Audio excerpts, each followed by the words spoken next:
मानव इतिहास में एक ऐसा समय था जब धरती पर जीवन आज से बिल्कुल अलग था।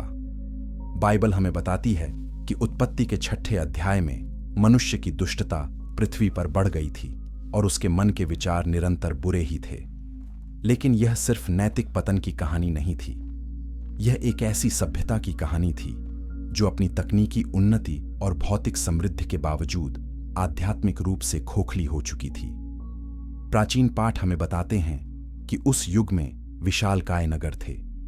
व्यापार फल फूल रहा था, कला और संगीत चरम पर था।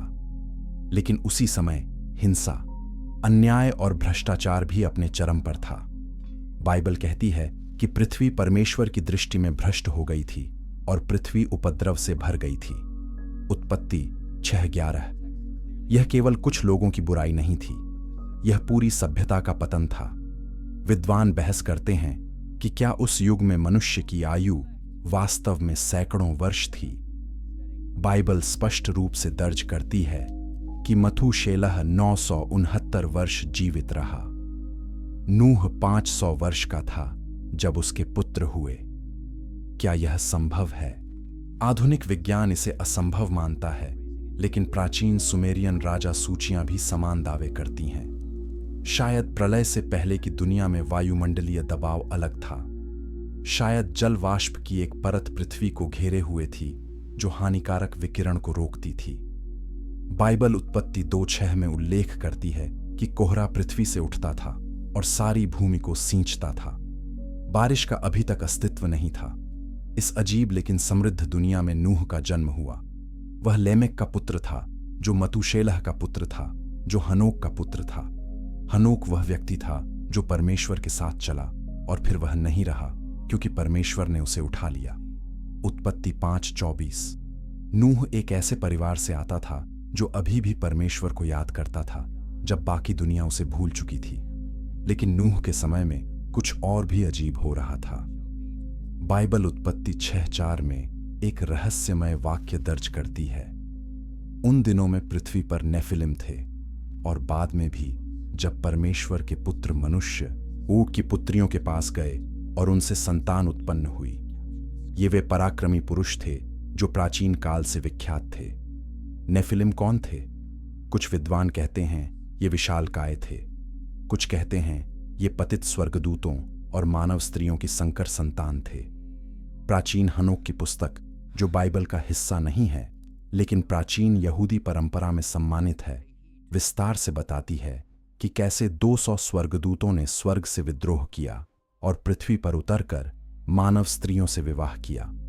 उन्होंने मनुष्य को वर्जित ज्ञान सिखाया, युद्ध की कला, जादू टोना, धातु विज्ञान और सौंदर्य प्रसाधन। इस ज्ञान ने सभ्यता को भ्रष्ट कर दिया। क्या यह सच है? क्या स्वर्गदूत वास्तव में मनुष्य के साथ संभोग कर सकते हैं? यह प्रश्न सदियों से धर्मशास्त्रियों को परेशान करता है। यीशु ने कहा कि स्वर्ग में लोग विवाह नहीं करते बल्कि स्वर्गदूतों के समान होते हैं, मत्ती 22:30। लेकिन उसने यह नहीं कहा कि स्वर्गदूत विवाह नहीं कर सकते, केवल यह कि स्वर्ग में वे नहीं करते। प्राचीन यहूदी परंपरा पतित स्वर्गदूतों की इस कहानी को सत्य मानती थी। अगर यह सच है तो नूह के समय की दुनिया न केवल नैतिक रूप से बल्कि आनुवंशिक रूप से भी भ्रष्ट हो गई थी। नेफिलिम विशालकाय और हिंसक थे। वे हत्या और अत्याचार में आनंद लेते थे। पूरी पृथ्वी उनके भय से कांप रही थी। यही कारण था कि परमेश्वर को पूरी पृथ्वी को नष्ट करना पड़ा ताकि मानव जाति को शुद्ध रूप में संरक्षित किया जा सके। लेकिन बाइबल कहती है कि नूह परमेश्वर की दृष्टि में धर्मी और सिद्ध था। उत्पत्ति 6:9। शब्द सिद्ध हिब्रू में तामीम है, जिसका अर्थ है निर्दोष या आनुवंशिक रूप से शुद्ध। नूह की वंशावली भ्रष्ट नहीं हुई थी, वह अभी भी शुद्ध मानव था। यही कारण था कि परमेश्वर ने उसे चुना और इसलिए एक भ्रष्ट दुनिया में जहां हर कोई अपनी मर्जी से जी रहा था, नूह अकेला खड़ा था। उसके पड़ोसी उसका मजाक उड़ाते थे, उसके रिश्तेदार उसे पागल कहते थे, लेकिन नूह परमेश्वर के साथ चलता रहा। और एक दिन जब वह 500 वर्ष का था, परमेश्वर ने उससे बात की और वह आवाज उसके जीवन को हमेशा के लिए बदल देगी। अगर आपको यह कहानी दिलचस्प लग रही है तो कृपया लाइक बटन दबाएं और इस चैनल को सब्सक्राइब करें ताकि आप बाइबल की और गहरी सच्चाइयां जान सकें। अब हम देखेंगे कि जब परमेश्वर ने नूह को आदेश दिया तब क्या हुआ। अध्याय 2, परमेश्वर की चेतावनी। जब आकाश से आवाज आई, नूह के जीवन का वह दिन एकदम सामान्य शुरू हुआ था। सूरज उगा, कोहरा पृथ्वी से उठा और खेतों को नम किया। पक्षी चहचहाए, दूर से बाजार की आवाजें आईं। नूह अपने काम में व्यस्त था। उसके 3 पुत्र शेम, हाम और याफेत अपनी अपनी जिम्मेदारियां निभा रहे थे।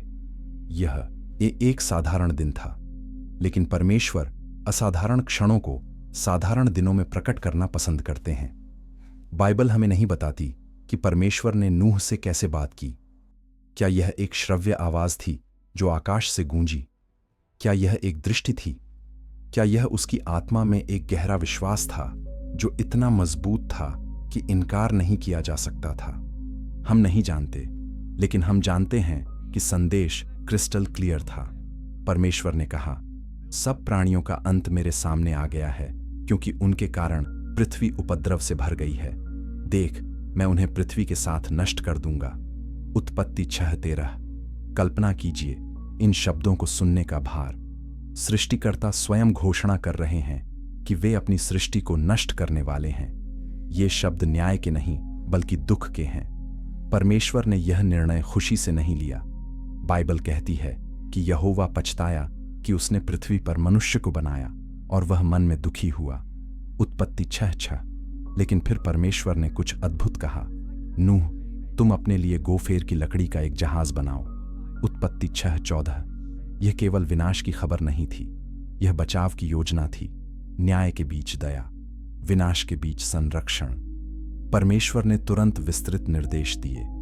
जहाज की लंबाई 137 मीटर, चौड़ाई 23 मीटर और ऊंचाई 3 मंजिल होनी चाहिए। इसमें कमरे बनाने होंगे। इसे अंदर और बाहर राल से सील करना होगा। एक खिड़की ऊपर से 1 हाथ नीचे होनी चाहिए। एक दरवाजा बगल में होना चाहिए। नूह ने ध्यान से सुना। उसने कोई सवाल नहीं पूछा, उसने कोई तर्क नहीं दिया। बाइबल बस इतना कहती है, और नूह ने वैसा ही किया जैसा परमेश्वर ने उसे आज्ञा दी थी। उत्पत्ति 6:22। यह विश्वास है, पूर्ण आज्ञाकारिता, बिना संदेह के, बिना देरी के। लेकिन फिर परमेश्वर ने कुछ ऐसा कहा जो और भी चौंकाने वाला था। मैं पृथ्वी पर जल प्रलय लाने वाला हूं। उत्पत्ति 6:17। जल प्रलय? नूह को शायद यह शब्द भी नहीं पता था। याद रखें, उस समय तक कभी बारिश नहीं हुई थी। पानी पृथ्वी से कोहरे के रूप में उठता था। आकाश से पानी गिरने की अवधारणा पूरी तरह से अज्ञात थी। फिर भी परमेश्वर कह रहे थे कि आकाश से इतना पानी आएगा कि पूरी पृथ्वी डूब जाएगी। यह कितना असंभव लग रहा होगा, यह कितना पागलपन भरा लग रहा होगा। लेकिन नूह ने विश्वास किया। विश्वास वह है जो हम आशा करते हैं उसका आश्वासन है, और जो हम नहीं देखते उसका प्रमाण है। इब्रानियों 11:1। नूह ने कभी बारिश नहीं देखी थी, उसने कभी बाढ़ नहीं देखी थी, लेकिन उसने परमेश्वर की आवाज सुनी थी और यह काफी था। परमेश्वर ने नूह को एक समय सीमा भी दी। मेरी आत्मा मनुष्य के साथ सदा विवाद करती नहीं रहेगी, क्योंकि वह नश्वर है। उसके दिन 120 वर्ष के होंगे। उत्पत्ति 6:3। कुछ विद्वान बहस करते हैं कि क्या इसका मतलब था कि मनुष्य की आयु 120 वर्ष तक सीमित हो जाएगी, या क्या यह प्रलय तक का समय था। अधिकांश विश्वास करते हैं ओल की यह दूसरा है। परमेश्वर नूह को 120 वर्ष दे रहे थे जहाज बनाने के लिए, और मानवता को पश्चाताप करने का अंतिम मौका दे रहे थे। 120 वर्ष, एक पूरा जीवन काल। यह दया थी। परमेश्वर तुरंत न्याय नहीं ला रहे थे। वे इंतजार कर रहे थे, आशा कर रहे थे। पीटर प्रेरित बाद में लिखेंगे कि परमेश्वर की धीरजता प्रलय के दिनों में प्रतीक्षा कर रही थी, जब जहाज तैयार किया जा रहा था। 1 पतरस 3:20। हर हथौड़े की चोट उद्धार का निमंत्रण थी। हर लट्ठा जो काटा गया एक चेतावनी थी। हर दिन जो बीतता गया अनुग्रह का एक और दिन था। लेकिन नूह को एक कठिन चुनौती का सामना करना पड़ा। वह अपने परिवार को कैसे बताएगा? वह अपने पड़ोसियों को कैसे समझाएगा। उसने अपनी पत्नी को बुलाया, उसने अपने 3 बेटों और उनकी पत्नियों को इकट्ठा किया और उसने उन्हें वह सब बताया जो परमेश्वर ने कहा था। उन्होंने कैसे प्रतिक्रिया दी यह बाइबल नहीं बताती, लेकिन हम अनुमान लगा सकते हैं। शुरू में संदेह, फिर भय, फिर विश्वास का निर्णय, क्योंकि अंत में वे सभी जहाज में प्रवेश करेंगे। वे सभी नूह के विश्वास को अपनाएंगे, लेकिन बाहरी दुनिया, वे कभी विश्वास नहीं करेंगे। जब नूह ने यह घोषणा की कि परमेश्वर एक बाढ़ भेजने वाले हैं, तो लोग हंसे। जब उसने जहाज बनाना शुरू किया तो उन्होंने सोचा कि वह पागल हो गया है, लेकिन नूह ने जारी रखा, क्योंकि उसने लोगों की आवाज नहीं बल्कि परमेश्वर की आवाज सुनी थी। अगर यह सच आपको चौंका रहा है तो कमेंट सेक्शन में अपने विचार साझा करें। क्या आप नूह की जगह विश्वास करते? अब हम देखेंगे कि नूह ने सबसे असंभव कार्य कैसे शुरू किया। अध्याय 3, विश्वास की परीक्षा। पहला लट्ठा काटना। अगली सुबह नूह अपने औजार लेकर जंगल की ओर चला। उसके बेटे उसके साथ थे। उनके चेहरों पर दृढ़ संकल्प था, लेकिन शायद कुछ संदेह भी था। आखिरकार वे कुछ ऐसा बनाने जा रहे थे जो कभी नहीं देखा गया था। एक जहाज इतना बड़ा कि यह 3 मंजिल ऊंचा होगा और सैकड़ों जानवरों को रख सकेगा, और वे इसे समुद्र के किनारे नहीं बल्कि सूखी जमीन पर बनाने जा रहे थे। गोफेर की लकड़ी। बाइबल विशेष रूप से इस सामग्री का उल्लेख करती है। विद्वान बहस करते हैं कि गोफेर वास्तव में क्या था।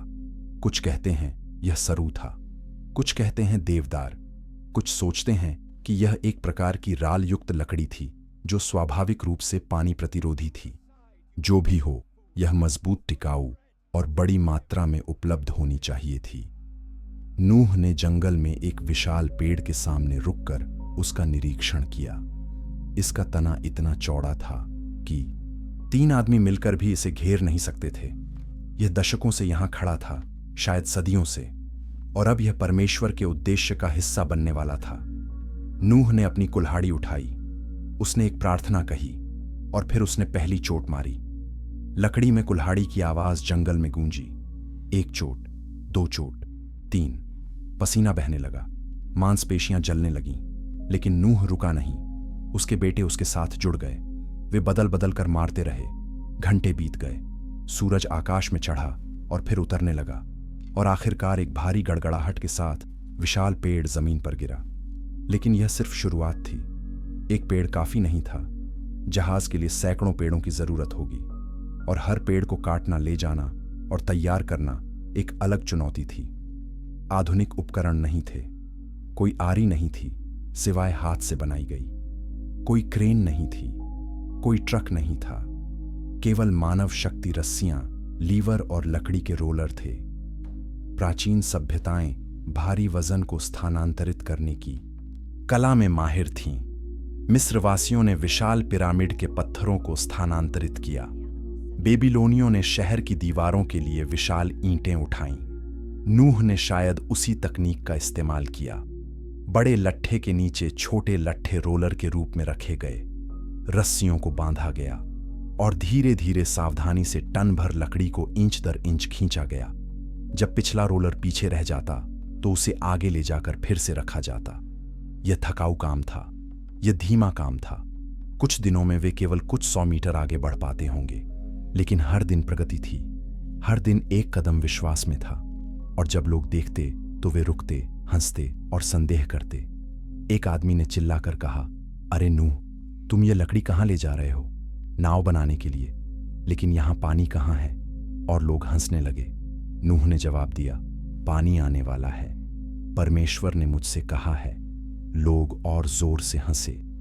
एक बूढ़े ने कहा, तुम पागल हो गए हो नूह, आकाश से पानी? ऐसा कभी नहीं हुआ। नूह ने शांति से कहा, जो कभी नहीं हुआ वह होगा। परमेश्वर बोल चुके हैं, मैं केवल आज्ञा मान रहा हूं। लोगों ने अपने सिर हिलाए और चले गए, लेकिन नूह और उसके बेटे काम करते रहे। दिन हफ्तों में बदल गए, हफ्ते महीनों में बदल गए, महीने साल में बदल गए। धीरे धीरे निर्माण स्थल पर लकड़ी का ढेर बढ़ता गया। नूह ने उस जगह को सावधानी से चुना था। समतल जमीन, मजबूत मिट्टी, जंगल के पास, लेकिन बस्ती से दूर नहीं, क्योंकि परमेश्वर चाहते थे कि लोग देखें। वह चाहते थे कि चेतावनी दृश्य हो। निर्माण स्थल की तैयारी भी एक बड़ी चुनौती थी। 137 मीटर लंबाई और 23 मीटर चौड़ाई के लिए भूमि पूरी तरह से समतल होनी चाहिए। पत्थरों को हटाना पड़ा, जड़ों को खोदना पड़ा, मिट्टी को संकुचित करना पड़ा। और याद रखें, उस समय पृथ्वी से नमी उठती थी। बाइबल कहती है कि कोहरा जमीन से उठता था और सारी भूमि को सींचता था। उत्पत्ति 2:6। इसका मतलब था कि मिट्टी अक्सर नम रहती थी। गीली मिट्टी पर भारी संरचना नहीं बनाई जा सकती। इसलिए नूह ने शायद निर्माण स्थल के चारों ओर छोटी नालियां खोदी। उसने पानी के प्राकृतिक प्रवाह को मोड़ दिया। उसने सुनिश्चित किया कि काम की जगह सूखी रहे। यह सब परमेश्वर के निर्देश का हिस्सा नहीं था, लेकिन बुद्धि का हिस्सा था। परमेश्वर बुनियादी निर्देश देते हैं, मनुष्य विवरण पर काम करता है। यह साझेदारी है। और जैसे जैसे काम आगे बढ़ा, नूह की प्रतिष्ठा फैलने लगी।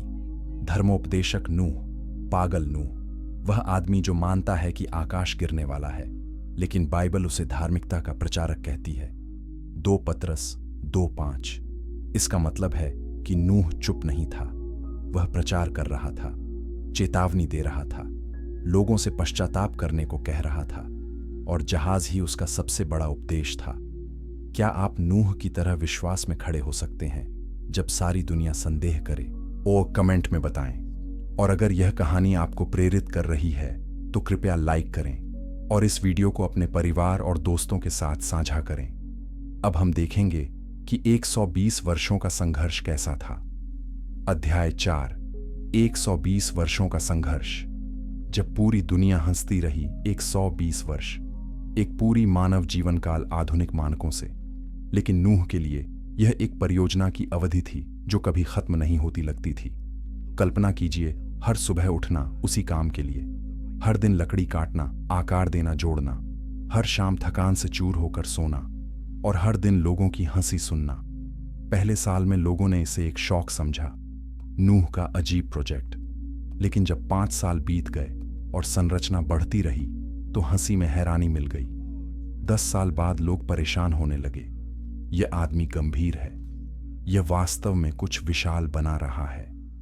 20 साल बाद जहाज की रूपरेखा दिखाई देने लगी। 30 साल बाद यह एक इमारत की तरह दिखने लगा। लेकिन बारिश कभी नहीं आई। आकाश हमेशा की न तरह साफ रहा। कोहरा हर सुबह उठता रहा। जीवन सामान्य चलता रहा। और लोगों ने सोचा, देखो, नूह गलत था, उसका परमेश्वर झूठा है, उसकी भविष्यवाणी विफल हो गई। लेकिन नूह जानता था कि परमेश्वर की समय सारिणी मानव समय सारिणी से अलग है। प्रभु के साथ एक दिन 1000 वर्ष के समान है और 1000 वर्ष एक दिन के समान। 2 पतरस 3:8। नूह के परिवार के लिए यह आसान नहीं था। उसकी पत्नी ने अपना पूरा वयस्क जीवन इस परियोजना में लगा दिया।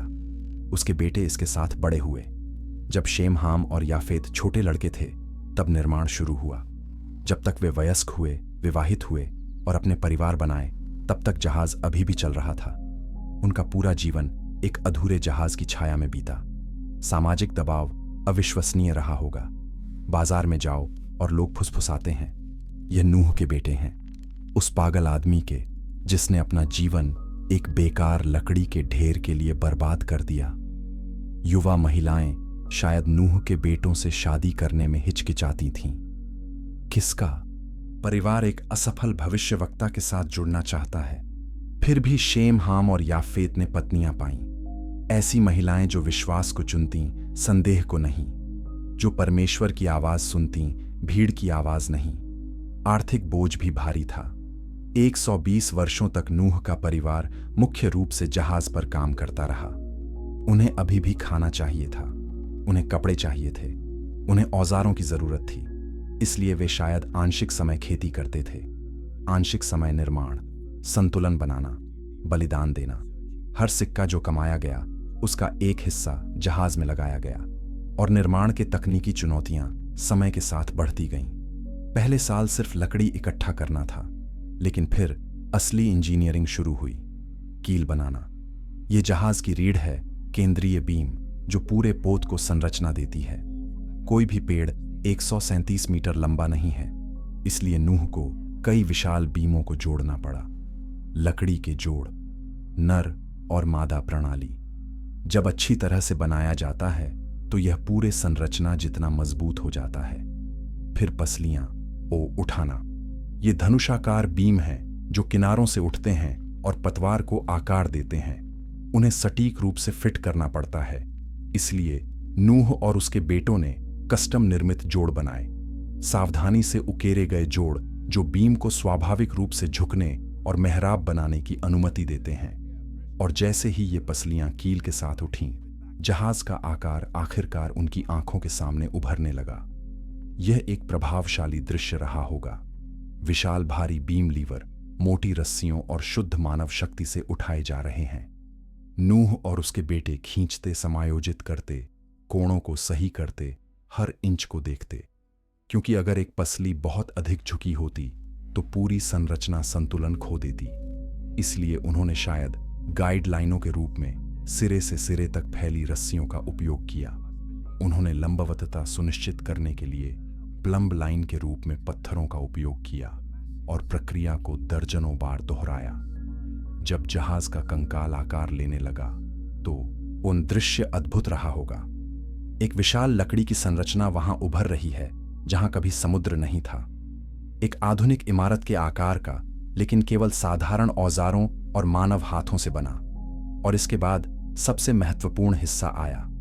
60 या 70 साल बीतने के बाद, जब नूह अब बूढ़ा हो रहा था लेकिन अभी भी मजबूत था, क्योंकि उस युग में लोग सैकड़ों साल जीते थे, संरचना आखिरकार पूरी हो गई। अब सील करने का समय था।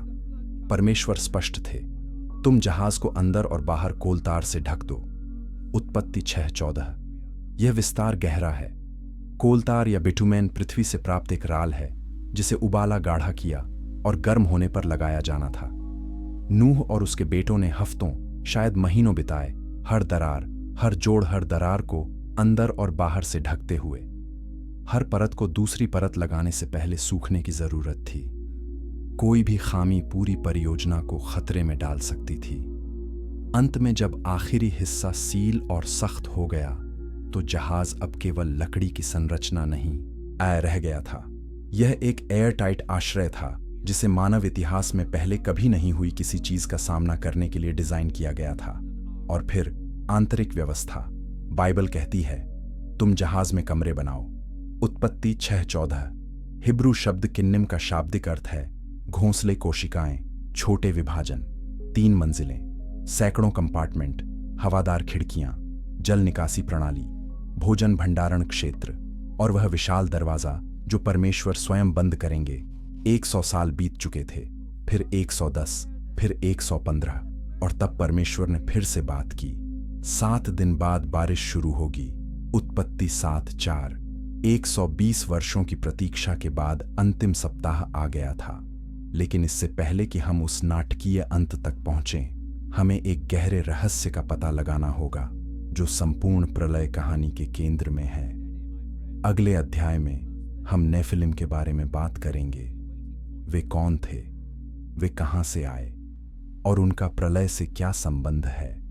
जवाब आपको चौंका सकते हैं। वीडियो देखते रहें और सब्सक्राइब करना मत भूलें। अध्याय 5, रहस्यमय प्राणी, नेफिलिम और पतित, स्वर्गदूतों का सच। बाइबल हमें उत्पत्ति 6:4 में एक रहस्यमय वाक्य देती है जिसने विद्वानों को हजारों वर्षों से परेशान किया है। उन दिनों में पृथ्वी पर नेफिलिम थे और बाद में भी, जब परमेश्वर के पुत्र मनुष्य की पुत्रियों के पास गए और उनसे संतान उत्पन्न हुई। ये वे पराक्रमी पुरुष थे जो प्राचीन काल से विख्यात थे। यह केवल एक यादृच्छिक ऐतिहासिक नोट नहीं है, यह प्रलय के संपूर्ण संदर्भ की कुंजी है। नेफिलिम शब्द हिब्रू मूल नाफल से आता है जिसका अर्थ है गिरना। इसलिए नेफिलिम का शाब्दिक अर्थ है गिरे हुए या जो गिर गए। लेकिन ये कौन थे? इम सेप्टुअजिंट यूनानी बाइबल अनुवाद इस शब्द का अनुवाद गिगांटेस के रूप में करता है, जिसका अर्थ है विशालकाय। यहूदी परंपरा लगातार सिखाती है कि ये असाधारण आकार और शक्ति के प्राणी थे। लेकिन और भी अजीब यह है कि उन्हें कैसे जन्म दिया गया। बाइबल कहती है कि परमेश्वर के पुत्र मनुष्य की पुत्रियों के पास गए। परमेश्वर के पुत्र कौन हैं? पुराने नियम में यह शब्द हमेशा स्वर्गदूतों को संदर्भित करता है। अय्यूब 1:6 में यह कहता है कि परमेश्वर के पुत्र यहोवा के सामने उपस्थित हुए। ये स्पष्ट रूप से स्वर्गीय प्राणी हैं, मनुष्य नहीं। इसलिए उत्पत्ति 6 हमें बता रही है कि स्वर्गदूत मानव स्त्रियों के साथ अप्राकृतिक संबंध में आए और उनसे संतान उत्पन्न हुई। ये संतान नेफिलिम थे, संकर प्राणी, न पूर्णतया मानव न पूर्णतया स्वर्गीय, और वे शक्तिशाली, हिंसक और दुष्ट थे। प्राचीन हनोक की पुस्तक, जो बाइबल का हिस्सा नहीं है लेकिन प्रथम सदी के यहूदियों द्वारा व्यापक रूप से पढ़ी जाती थी और यहूदा के पत्र में उद्धृत की गई है, विस्तार से बताती है कि क्या हुआ। हनोक की पुस्तक कहती है कि 200 स्वर्गदूतों ने हार्मोन पर्वत पर एक वाचा बांधी। उन्होंने पृथ्वी पर उतरने और मानव स्त्रियों को लेने का निर्णय लिया। उनके नेताओं में से एक का नाम सेमजाजा था, दूसरे का अजाजेल। इन पतित स्वर्गदूतों ने न केवल मनुष्यों के साथ प्रजनन पूर्ण किया बल्कि उन्हें वर्जित ज्ञान भी सिखाया।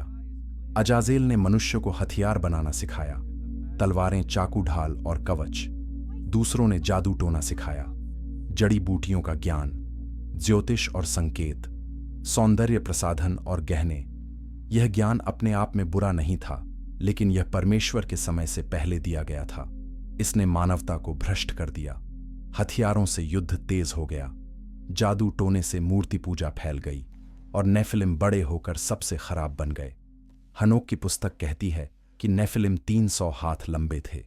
यह लगभग 137 मीटर है, जो संभवतः प्रतीकात्मक अतिशयोक्ति है, लेकिन बिंदु स्पष्ट है। वे विशाल थे, भयानक थे, अप्राकृतिक थे और वे पृथ्वी के सभी संसाधनों को खा गए। उन्होंने मनुष्यों का सारा भोजन खाया, फिर उन्होंने जानवरों को खाया, और फिर बाइबल का एक भयानक संकेत है कि वे एक दूसरे और मनुष्य को खाने लगे। हिंसा हर जगह थी, पृथ्वी भ्रष्टाचार से भर गई थी, लेकिन सबसे गंभीर बात यह थी कि मानव ओमजीन पूल दूषित हो रहा था। परमेश्वर ने मनुष्य को अपनी छवि में बनाया था, उत्पत्ति 1:27। लेकिन अब स्वर्गदूतों के DNA के साथ मिश्रण हो रहा था। मानवता का भविष्य खतरे में था। यदि यह जारी रहा तो कोई शुद्ध मनुष्य नहीं बचेगा और परमेश्वर की मुक्ति योजना, जो एक मानव उद्धारकर्ता यीशु मसीह पर निर्भर थी, असंभव हो जाएगी। यही कारण था कि परमेश्वर को कठोर कार्रवाई करनी पड़ी। बाढ़ केवल पाप के लिए दंड नहीं थी, यह मानवता को आनुवंशिक विलुप्ति से बचाने के लिए एक आवश्यक शल्य चिकित्सा थी। और यही कारण है कि नूह को चुना गया। बाइबल कहती है कि नूह परमेश्वर की दृष्टि में धर्मी और सिद्ध था। उत्पत्ति 6:9। हिब्रू शब्द तामीम, जिसका अनुवाद सिद्ध किया गया है, का अर्थ है निर्दोष या बेदाग। यह अक्सर बलिदान के जानवरों के लिए उपयोग किया जाता था, जो आनुवंशिक दोष के बिना होने चाहिए थे। नूह की वंशावली शुद्ध थी, उसमें नेफिलिम DNA नहीं था। वह पूर्णतया मानव था, जैसा परमेश्वर ने मूल और रूप से इरादा किया था। इसलिए उसके और उसके परिवार के माध्यम से मानव जाति को फिर से शुरू किया जा सकता था। लेकिन यहां कुछ विवादास्पद है। बाइबल कहती है कि नेफिलिम प्रलय के बाद भी थे। गिनती 13:38 में जब इस्राएली जासूस कनान की भूमि का अन्वेषण करते हैं तो वे रिपोर्ट करते हैं कि हमने वहां नेफिलिम को देखा। यह कैसे संभव है यदि प्रलय ने सबको नष्ट कर दिया? यहां 3 सिद्धांत हैं। पहला, कुछ विद्वान सुझाव देते हैं कि हाम की पत्नी में नेफिलिम DNA था, इसलिए जहाज पर वह जीन फिर से प्रवेश किया। लेकिन यह संदिग्ध है क्योंकि परमेश्वर ने केवल शुद्ध मनुष्यों को बचाया। दूसरा, पतित स्वर्गदूतों ने प्रलय के बाद फिर से अपना अपराध दोहराया, लेकिन सीमित पैमाने पर। तीसरा, गिनती 13:33 में नेफिलिम शब्द केवल बड़े लोगों को संदर्भित करता है, विशालकाय, जो नेफिलिम के वंशज नहीं थे बल्कि केवल बड़े मनुष्य थे। जो भी हो, संदेश स्पष्ट है। प्रलय से पहले की दुनिया केवल नैतिक रूप से बल्कि आध्यात्मिक और आनुवंशिक रूप से भी भ्रष्ट थी। स्वर्गीय प्राणियों ने परमेश्वर की सृष्टि की सीमाओं का उल्लंघन किया था। परिणाम विनाशकारी था और परमेश्वर को रीसेट बटन दबाना पड़ा। यहूदा का पत्र इस बारे में बोलता है। यहूदा 6 कहता है, और स्वर्गदूतों ने जो अपनी स्थिति को नहीं रखा बल्कि अपने उचित निवास को छोड़ दिया, उसने उन्हें अनंत बंधनों में, अंधकार में, महान दिन के न्याय तक रखा है। ये पतित स्वर्गदूत अब बंदी हैं, लेकिन उनकी विरासत प्रलय की कहानी के केंद्र में है। क्या आप विश्वास करते हैं कि नेफिलिम वास्तविक थे? कमेंट में अपने विचार साझा करें, और यदि यह आपको चौंका रहा है तो इस वीडियो को दोस्तों के साथ साझा करें। अब हम देखेंगे कि जहाज की संरचना विज्ञान और विश्वास का एक आदर्श संगम कैसे थी। अध्याय 6, जहाज की संरचना, विज्ञान और विश्वास का संगम। जब नूह का जहाज पूरा हो गया, तब यह केवल विश्वास का स्मारक नहीं था, यह इंजीनियरिंग की उत्कृष्ट कृति भी था। आधुनिक विज्ञान ने बाइबल द्वारा दिए गए आयामों का विश्लेषण किया है और परिणाम आश्चर्यजनक हैं। ये आयाम समुद्री स्थिरता के लिए लगभग आदर्श हैं। लंबाई 137 मीटर, चौड़ाई 23 मीटर, ऊंचाई 14 मीटर।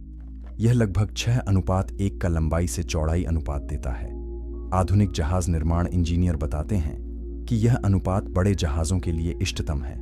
यह पोत को स्थिर रखता है, पलटने से रोकता है और तरंगों को कुशलता से संभालता है।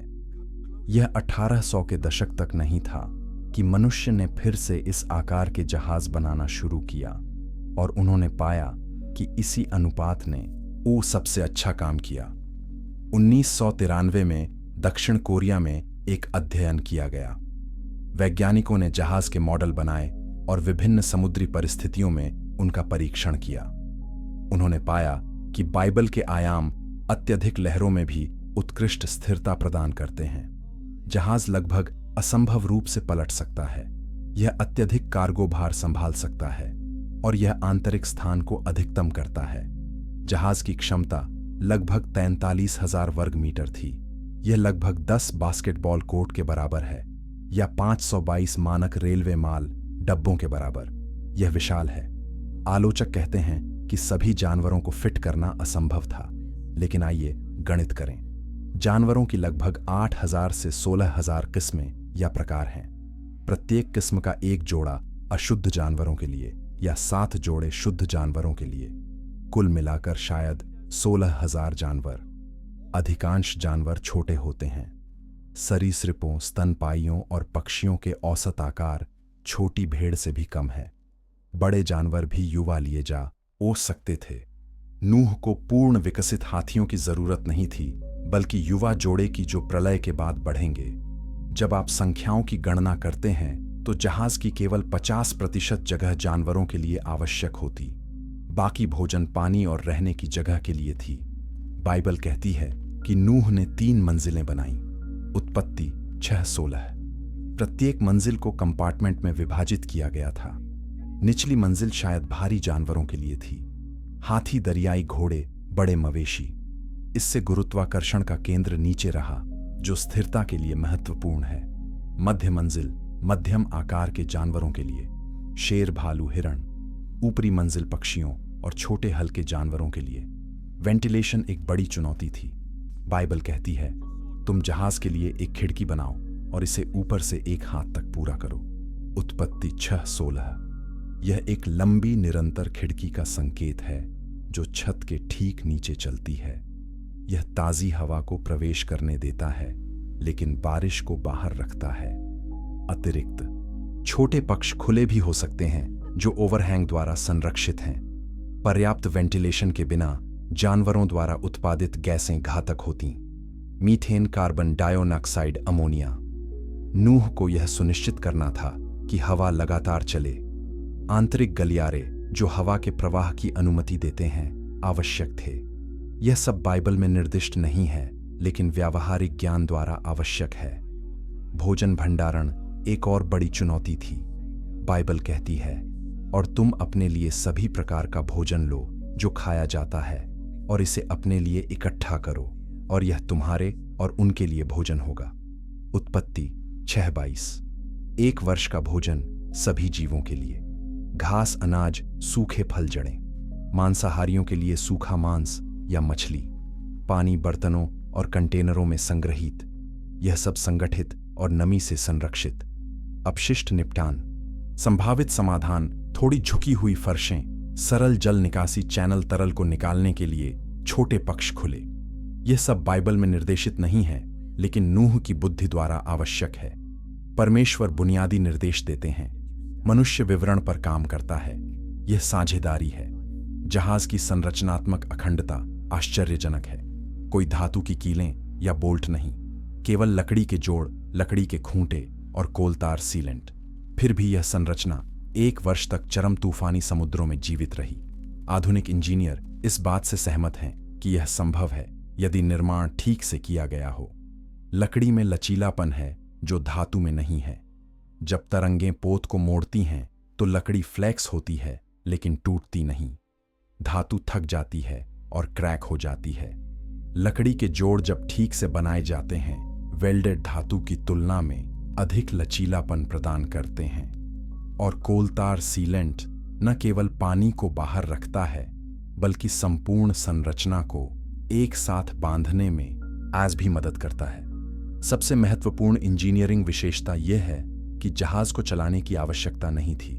कोई पाल नहीं, कोई पतवार नहीं, कोई चप्पू नहीं, यह केवल तैरना था। यह बहुत आसान है। इसका मतलब है कि डिजाइन को केवल स्थिरता और उत्प्लावकता पर ध्यान केंद्रित करना था, दिशा या गति पर नहीं। यही कारण है कि यह बिना धातु या आधुनिक सामग्री के काम कर सकता था।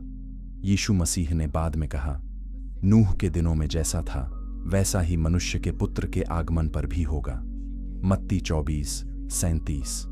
जहाज केवल इतिहास नहीं है, यह भविष्य की भविष्यवाणी है। यह मसीह का प्रतीक है जो आने वाले न्याय से एकमात्र आश्रय है। जिस तरह 8 लोगों को जहाज के द्वारा पानी के माध्यम से बचाया गया, उसी तरह अब हम यीशु के माध्यम से बचाए जाते हैं। पहला पतरस 3:20-21। जहाज एक प्रकार है, यीशु वास्तविकता है। जहाज का दरवाजा केवल बचाव का एक रास्ता था। यीशु कहते हैं, मैं द्वार हूं, जो मेरे द्वारा प्रवेश करेगा वह बचाया जाएगा। यूहन्ना 10:9। क्या आप उस दरवाजे से प्रवेश कर चुके हैं? अगले अध्याय में हम उस नाटकीय अंतिम सप्ताह को देखेंगे जब जानवर खुद चलकर आए। यह देखते रहें। अध्याय 7, अंतिम 7 दिन। जब पशु खुद चलकर आए, 120 वर्ष बीत चुके थे। जहाज आखिरकार पूरा हो गया था। एक विशाल संरचना सूखी जमीन पर खड़ी थी। नूह अब 600 वर्ष का था। उसके बाल सफेद थे, लेकिन उसकी आंखों में अभी भी विश्वास की चमक थी। उसके पुत्र शेम, हाम और याफेत वयस्क पुरुष थे अपनी पत्नियों के साथ। परिवार तैयार था, जहाज तैयार था। अब केवल परमेश्वर का संकेत चाहिए था। और फिर परमेश्वर ने फिर से बात की। 7 दिन और फिर मैं पृथ्वी पर 40 दिन और 40 रात बारिश भेजूंगा। उत्पत्ति 7:4। 7 दिन। अंतिम उलटी गिनती शुरू हो गई थी। नूह ने अपने परिवार को इकट्ठा किया। उसने कहा, समय आ गया है, हमें अंतिम तैयारी करनी होगी। वे आखिरी बार भोजन इकट्ठा करने के लिए बाहर गए। आखिरी बार पानी के जार भरे। आखिरी बार अपने घर को देखा। पड़ोसी देख रहे थे, कुछ अभी भी हंस रहे थे। एक आदमी चिल्लाया, तो नूह अंत में आ रहा है।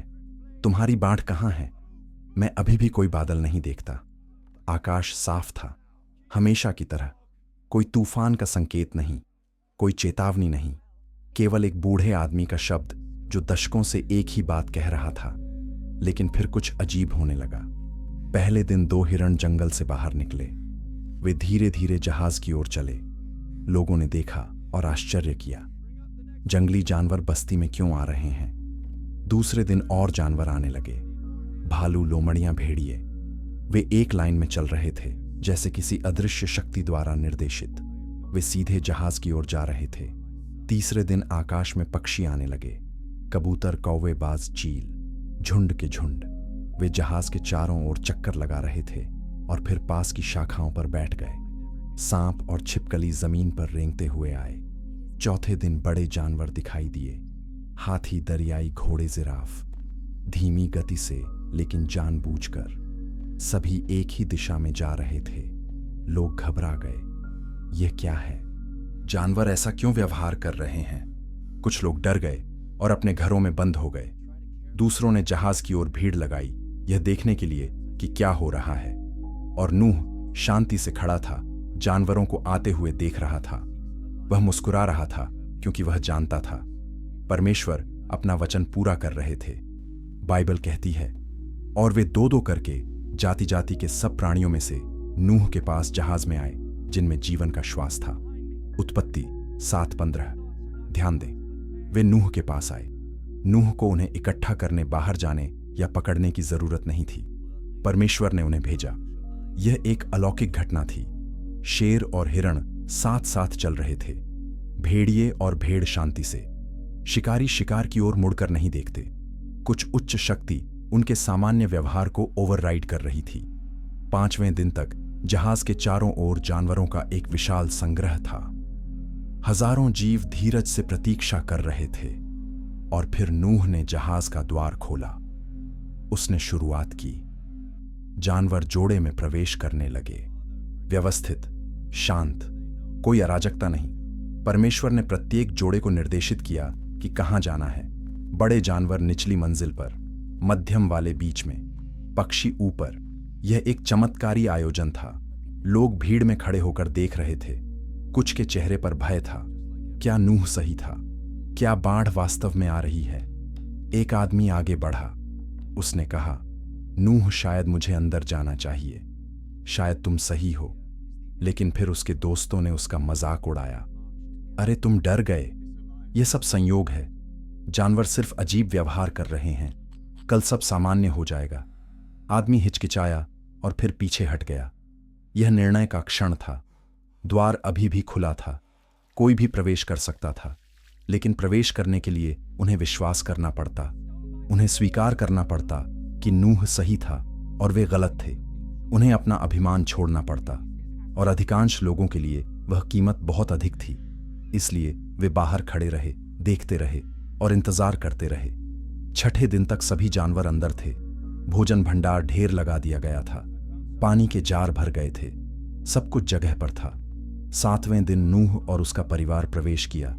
पहले नूह की पत्नी, फिर शेम और उसकी पत्नी, फिर हाम और उसकी पत्नी, फिर याफेत और उसकी पत्नी। 8 लोग कुल मिलाकर। बाइबल विशेष रूप से गिनती है। 1 पतरस 3:20 कहता है कि 8 व्यक्तियों को पानी के माध्यम से बचाया गया था। 8 संपूर्ण मानवता, 8 लोगों तक सीमित। बाकी सब नष्ट होने वाले थे। नूह दरवाजे पर खड़ा हुआ और बाहर देखा। वहां वे लोग थे जिन्हें उसने दशकों से जाना था। पड़ोसी, रिश्तेदार, शायद करीबी दोस्त। सभी ने उसे अस्वीकार कर दिया था। सभी ने उसकी चेतावनी को अनदेखा किया था। और अब समय खत्म हो रहा था। नूह चिल्लाया, अंतिम बार, आओ अंदर आओ, जबकि अभी समय है। लेकिन कोई नहीं आया। वे संदेह में खड़े रहे। और फिर कुछ अद्भुत हुआ। बाइबल कहती है, और यहोवा ने उसके पीछे द्वार बंद कर दिया। उत्पत्ति 7:16। नूह ने दरवाजा बंद नहीं किया, परमेश्वर ने किया। अदृश्य हाथों ने विशाल लकड़ी के दरवाजे को चलाया, इसे बंद किया, इसे सील किया। अब प्रवेश नहीं, अब निकास नहीं। द्वार बंद था। अनुग्रह की अवधि समाप्त हो गई थी। न्याय अब आ रहा था। भीड़ में कुछ लोगों ने घबराहट महसूस करना शुरू किया। लेकिन आकाश अभी भी साफ था। कोई बारिश नहीं, कोई तूफान नहीं। शायद कुछ नहीं होगा। शायद नूह अभी भी गलत है। लोग धीरे धीरे बिखर गए, अपने घर लौट गए, अपनी सामान्य दिनचर्या फिर से शुरू की। जहाज के अंदर नूह का परिवार प्रतीक्षा कर रहा था। शायद वे प्रार्थना कर रहे थे, शायद वे चुप थे। अगले सुबह क्या आएगा? क्या परमेश्वर का वचन सच होगा? उन्हें ज्यादा इंतजार नहीं करना पड़ा। अगली सुबह दुनिया हमेशा के लिए बदल जाएगी। अगले अध्याय में हम प्रलय के पहले दिन की भयावहता देखेंगे। देखते रहिए। अध्याय 8, प्रलय का पहला दिन। जब धरती फट गई, नूह के जीवन के 600वें वर्ष के दूसरे महीने के 17वें दिन यह हुआ। बाइबल सटीक तारीख दर्ज करती है। उत्पत्ति 7:11। यह इतिहास है, काल्पनिक कथा नहीं। उस दिन महान गहराई के सभी फव्वारे फट गए और आकाश के फाटक खुल गए। यह केवल बारिश नहीं थी, यह ग्रहव्यापी तबाही थी। पहले पृथ्वी की सतह से पानी फूट पड़ा, महान गहराई के फव्वारे। इसका मतलब है कि भूमिगत जलाशयों को विस्फोटक बल के साथ छोड़ा गया। कल्पना कीजिए कि गीजर दुनिया भर में एक साथ फट रहे हैं। जमीन फट रही है, विशाल दरारें खुल रही हैं, पानी के स्तंभ आकाश में गोली मार रहे हैं। भूकंप हर जगह, जमीन हिल रही है, इमारतें ढह रही हैं। लोग घबराहट में भाग रहे थे। क्या हो रहा है? यह शोर क्या है? जमीन क्यों हिल रही है? और फिर उन्होंने इसे देखा। उनके पैरों से पानी फूट रहा था, गलियां तेजी से भर रही थीं। यह सुबह का कोहरा नहीं था, यह असली पानी था जो ऊपर उठ रहा था और बढ़ रहा था। और फिर आकाश के फाटक खुल गए। पहली बार मानव इतिहास में बारिश आई, लेकिन यह हल्की बूंदाबांदी नहीं थी, यह एक प्रलय था। मोटी भारी बूंदें तेज गति से गिर रही हैं, जैसे कि आकाश से एक नदी बह रही हो। गड़गड़ाहट कानों को बहरा कर रही थी, बिजली आकाश को चीर रही थी, हवा चीख रही थी। बाइबल कहती है कि बारिश 40 दिन और 40 रात जारी रही। उत्पत्ति 7:12। रुकी नहीं, धीमी नहीं हुई, लगातार अथक बारिश। और नीचे से पानी अभी भी फूट रहा था। 2 स्रोत, ऊपर और नीचे। पृथ्वी बाढ़ में डूब रही थी। पहले घंटे में पानी टखनों तक था, दूसरे घंटे में घुटनों तक, तीसरे घंटे में कमर तक। लोग ऊंची जमीन की ओर दौड़ रहे थे, पहाड़ियों की ओर, ऊंची इमारतों की ओर, कुछ भी जो ऊपर था। अब वे समझ गए, नूह सही था, बाढ़ वास्तविक थी। परमेश्वर वास्तव में न्याय ला रहे थे। लोग जहाज की ओर दौड़े। उन्होंने दरवाजा पीटा। नूह, हमें अंदर जाने दो, हमें खेद है, हम गलत थे, कृपया दरवाजा खोलो। लेकिन दरवाजा बंद रहा। परमेश्वर ने इसे बंद कर दिया था। अब यह नहीं खुल सकता था। यह कल्पना करना भयानक है। जहाज के अंदर नूह शायद रो रहा था, अपने परिवार के साथ प्रार्थना कर रहा था। वह बाहर लोगों की चीखें सुन सकता था, लेकिन वह कुछ नहीं कर सकता था। समय खत्म हो गया था। अनुग्रह की अवधि बंद हो गई थी। अब केवल न्याय था। घंटे बीत गए, पानी बढ़ता रहा। पहले दिन के अंत तक यह कई मीटर गहरा था। दूसरे दिन तक एक मंजिल की इमारतें डूब गईं। लोग पेड़ों पर चढ़ गए, छतों पर चढ़ गए, लेकिन पानी उनका पीछा करता रहा। तीसरे दिन तक केवल सबसे ऊंची संरचनाएं ही दिखाई दे रही थीं, और लोग चीख रहे थे, रो रहे थे, परमेश्वर से दया की भीख मांग रहे थे। लेकिन बाइबल कहती है, और सब प्राणी जो पृथ्वी पर चलते थे मर गए। पक्षी, मवेशी, जंगली जानवर, सब जो पृथ्वी पर झुंड में रहते थे, और सब मनुष्य। उत्पत्ति 7:22। यह सार्वभौमिक विनाश था। कोई बच नहीं सका, कोई छिप नहीं सका, कोई नहीं चल सका। केवल वे जो जहाज में थे बच गए। क्यों? क्योंकि उन्होंने सुना, उन्होंने विश्वास किया, उन्होंने आज्ञाकारिता की, और वे द्वार से अंदर गए। बाइबल कहती है, और केवल नूह और जो उसके साथ जहाज में थे शेष रहे। उत्पत्ति 7:22। प्रलय एक तस्वीर है आने वाले न्याय की। यीशु ने कहा, नूह के दिनों में जैसा था वैसा ही मनुष्य के पुत्र के आगमन पर भी होगा। मत्ती 24:37। तब लोग खा रहे थे, पी रहे थे, विवाह कर रहे थे, सामान्य जीवन, कोई चिंता नहीं। और फिर बाढ़ आई और सबको बहा ले गई। यीशु कहते हैं कि उनके वापस आने पर भी ऐसा ही होगा। जीवन सामान्य दिखाई देगा, लेकिन अचानक न्याय आ जाएगा, और केवल वे जो मसीह में हैं बचाए जाएंगे। जहाज यीशु मसीह का प्रतीक है। द्वार एकमात्र मुक्ति का मार्ग है। यीशु कहते हैं, मैं द्वार हूं, जो मेरे द्वारा प्रवेश करेगा वह बचाया जाएगा। यूहन्ना 10:9। जहाज में प्रवेश करना यीशु में विश्वास करना है। द्वार का बंद होना निर्णय के अवसर का अंत है। एक दिन यह बहुत देर हो जाएगी। अब समय है। अगर यह संदेश आपको छू रहा है तो कृपया इस वीडियो को अपने प्रियजनों के साथ साझा करें। कमेंट में बताएं कि नूह की कहानी आपको क्या सिखाती है, और सब्सक्राइब करें ताकि आप बाइबल की और गहरी सच्चाइयां जान सकें। अब हम जहाज के भीतर जीवन को देखेंगे। अध्याय 9। जहाज के भीतर। 370 दिनों का जीवन बाहर तबाही थी, लेकिन जहाज के अंदर शांति थी। बाइबल कहती है कि जहाज पानी की सतह पर तैर गया। उत्पत्ति 7:17 ये अपने मिशन को पूरा कर रहा था। 120 वर्षों के निर्माण अब सार्थक थे। हर जोड़, हर मुहर, हर बीम सही जगह पर थी। जहाज टिका रहा, जल रहा, ऊपर उठ रहा था। पहले दिनों में जहाज के भीतर समायोजन कठिन रहा होगा।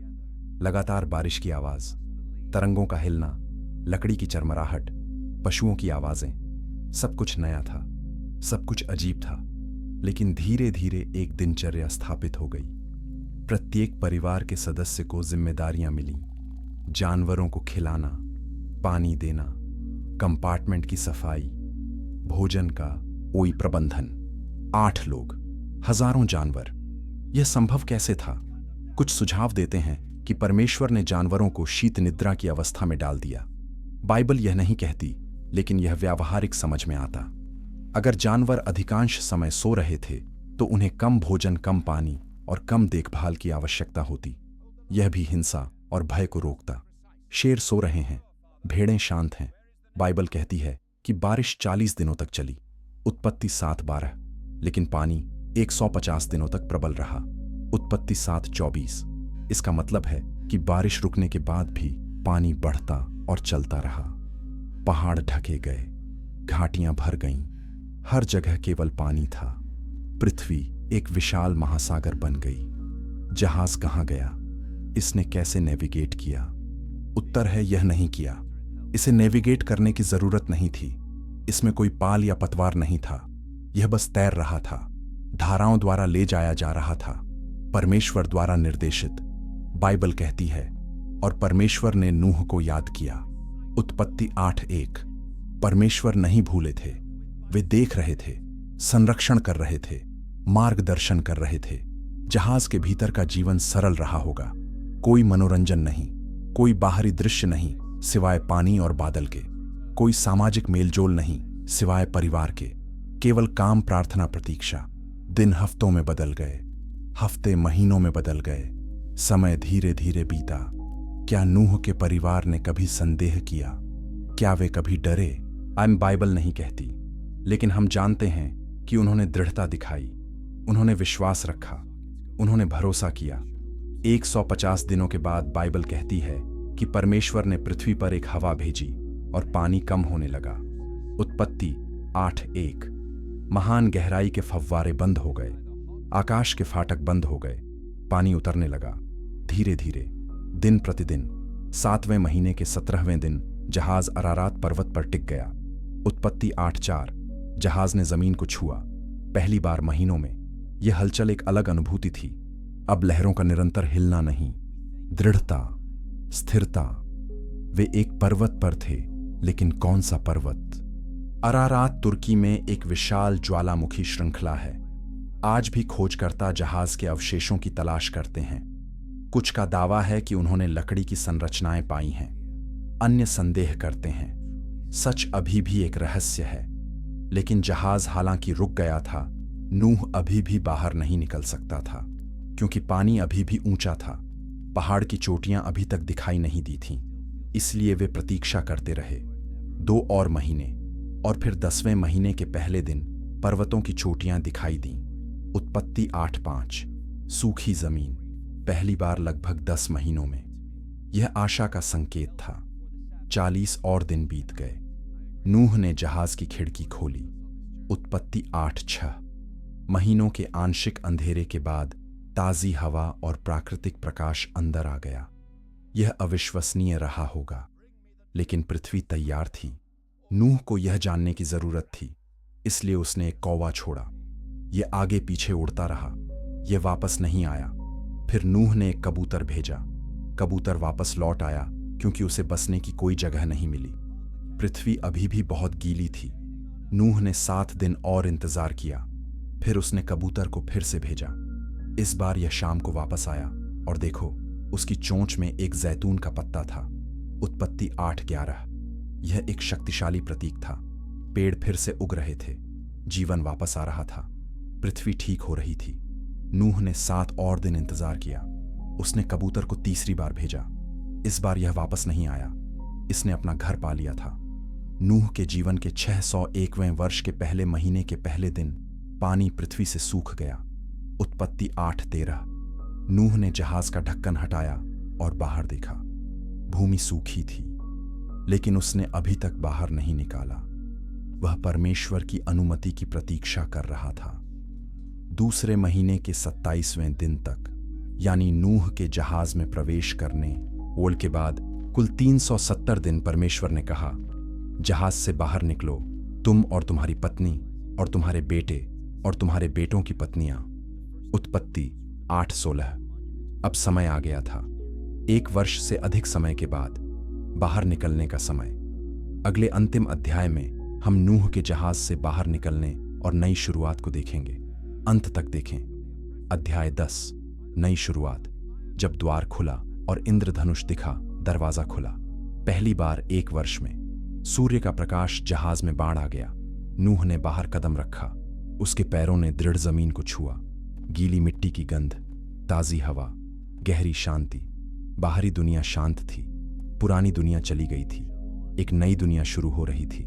उसकी पत्नी उसके पास आई, उनके बेटे और बहुएं, वे सब बाहर खड़े थे, नई पृथ्वी को देख रहे थे। कोई इमारतें नहीं, कोई शहर नहीं, कोई लोग नहीं, केवल खुली भूमि, पहाड़ियां, कीचड़। कुछ पेड़ पुनर्जीवित हो रहे थे। यह एक खाली कैनवास था, एक नई शुरुआत। जानवर बाहर ओत निकलने लगे, जोड़े जोड़े। पक्षी आकाश में उड़ गए, हिरण जंगल में दौड़ गए, शेर दूर चले गए, हाथी धीरे धीरे चले। हर प्रजाति को फिर से फैलना था, पृथ्वी को फिर से भरना था। परमेश्वर का आदेश था, फलदायी हो और संख्या में बढ़ो और पृथ्वी पर गुणा करो। उत्पत्ति 8:17। नूह ने अपना पहला काम किया। उसने यहोवा के लिए एक वेदी बनाई। उत्पत्ति 8:20। पत्थर इकट्ठा किए, उन्हें ढेर लगाया। फिर उसने शुद्ध जानवरों और शुद्ध पक्षियों में से कुछ लिए और वेदी पर होम बलि चढ़ाए। यह कृतज्ञता का कार्य था, आराधना का। परमेश्वर ने उन्हें बचाया था।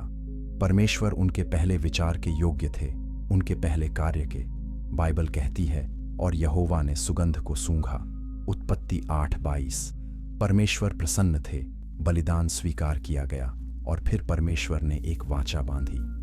उसने अपने हृदय में कहा, मैं फिर कभी मनुष्य के कारण भूमि को शाप नहीं दूंगा, और मैं फिर कभी सब जीवित प्राणियों को नष्ट नहीं करूंगा जैसा मैंने किया।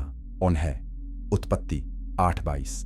यह एक वादा था, परमेश्वर की प्रतिबद्धता। पृथ्वी फिर कभी सार्वभौमिक बाढ़ से नष्ट नहीं होगी। मनुष्य अभी भी पापी होगा। परमेश्वर यह जानते थे, लेकिन वे धीरज रखेंगे, वे अनुग्रह देंगे। फिर परमेश्वर ने नूह और उसके बेटों को आशीर्वाद दिया। उसने कहा, फलदायी हो और संख्या में बढ़ो और पृथ्वी को भर दो। उत्पत्ति 9:1। यह वही आदेश था जो परमेश्वर ने आदम को दिया था। उत्पत्ति 1:28। मानवता को फिर से शुरू किया जा रहा था। नूह नया आदम था। पृथ्वी रीसेट की गई थी, लेकिन कुछ चीजें बदल गई थीं। परमेश्वर ने कहा कि अब जानवर मनुष्य से डरेंगे। उत्पत्ति 9:2। प्रलय से पहले मनुष्य और जानवर सद्भाव में रहते थे, अब टेंशन होगा। परमेश्वर ने यह भी कहा कि मनुष्य अब मांस खा सकते हैं। उत्पत्ति 9:3। पहले मनुष्य शाकाहारी थे, अब सर्वभक्षी। और परमेश्वर ने हत्या के खिलाफ सख्त आदेश दिया। जो कोई मनुष्य का खून बहाता है, मनुष्य के द्वारा उसका खून बहाया जाएगा, क्योंकि परमेश्वर ने मनुष्य को अपनी छवि में बनाया है। उत्पत्ति 9:6। यह मानव सरकार और न्याय प्रणाली का आधार था। मानव जीवन पवित्र है, हत्या को दंडित किया जाना चाहिए। फिर परमेश्वर ने अपनी वाचा का संकेत दिया, मैं बादल में अपना धनुष रखता हूं और यह मेरे और पृथ्वी के बीच वाचा का संकेत होगा। उत्पत्ति 9:13। इंद्रधनुष। प्रलय के बाद पहली बारिश में यह प्रकट हुआ होगा। रंगों का एक चमकदार छाप, लाल, नारंगी, पीला, हरा, नीला, बैंगनी, सुंदर, आशाजनक। परमेश्वर ने कहा कि जब मैं बादल में धनुष देखूंगा तो मैं अपनी वाचा याद करूंगा। उत्पत्ति 9:16। इंद्रधनुष केवल एक सुंदर दृश्य नहीं है, यह परमेश्वर का वादा है। हर बार जब हम इसे देखते हैं, हमें याद दिलाया जाता है कि परमेश्वर अपने वचन रखते हैं, कि वे दयालु हैं, कि वे सृष्टि को संरक्षित करते हैं। इंद्रधनुष प्रलय से प्राचीन काल से आधुनिक समय तक का एक सीधा संबंध है। नूह ने फिर से खेती शुरू की। उसने एक दाख की बारी लगाई। जीवन आगे बढ़ा। शेम, हाम और याफेत के बच्चे हुए। वे बच्चे पृथ्वी पर फैल गए। उत्पत्ति का 10वां अध्याय राष्ट्रों की तालिका दर्ज करता है। सभी आधुनिक मानव नूह के 3 बेटों से उतरे हैं। हम सब एक परिवार हैं, एक मूल, एक रक्त। नूह 350 और वर्ष प्रलय के बाद जीवित रहा। उसकी कुल आयु 950 वर्ष थी। उत्पत्ति 9, 28 से 29। उसने नई दुनिया को बढ़ते देखा, नगर बनते देखे, सभ्यता फिर से विकसित होते देखे, और फिर वह मर गया, लेकिन उसकी विरासत जारी है। नूह विश्वास का नायक है। इब्रानियों 11:7 कहता है, विश्वास से नूह ने जब उन बातों के विषय में जो अभी दिखाई नहीं देती थीं, चेतावनी पाई, तो भय मानकर अपने घराने के बचाव के लिए जहाज बनाया। इब्रानियों 11:7। वह विश्वास करता था जब दूसरों ने संदेह किया। उसने आज्ञा मानी जब दूसरों ने इनकार किया, और वह बच गया जब दूसरे नष्ट हो गए। नूह की कहानी हमारे लिए एक चेतावनी है। यीशु ने कहा, नूह के दिनों में जैसा था वैसा ही मनुष्य के पुत्र के आगमन पर भी होगा। मत्ती 24:37। जिस तरह लोग नूह के दिनों में सामान्य जीवन जी रहे थे और फिर अचानक न्याय आ गया, उसी तरह यीशु फिर से अचानक आएंगे। क्या हम तैयार हैं? क्या हम जहाज में हैं? जहाज यीशु मसीह का प्रतीक है। वह एकमात्र सुरक्षित स्थान है, परमेश्वर के क्रोध से एकमात्र आश्रय। रोमियो 5:9 कहता है, अब जब हम उसके लहू के द्वारा धर्मी ठहराए गए हैं, तो उसके द्वारा क्रोध से कितना अधिक बचाए जाएंगे। यीशु ही दरवाजा है, यीशु ही मार्ग है, यीशु ही उद्धार करता है। नूह की कहानी बंद नहीं हुई है, यह आज भी जारी है, क्योंकि एक और न्याय आ रहा है। इस बार पानी से नहीं, बल्कि आग से। 2 पतरस 3:6-7 कहता है, उस समय की दुनिया पानी से नाश हो गई, लेकिन वर्तमान आकाश और पृथ्वी उसी वचन द्वारा आग के लिए रखे गए हैं, न्याय के दिन और अभक्तों के विनाश के लिए आरक्षित। लेकिन जो यीशु में हैं, वे बचाए जाएंगे। जिस तरह नूह जहाज में सुरक्षित था, उसी तरह विश्वासी मसीह में सुरक्षित हैं। इसलिए आज का संदेश सरल है, द्वार से प्रवेश करो, यीशु पर विश्वास करो, पश्चाताप करो और बचाए जाओ, क्योंकि एक दिन दरवाजा बंद हो जाएगा, नूह के समय की तरह, और तब बहुत देर हो जाएगी।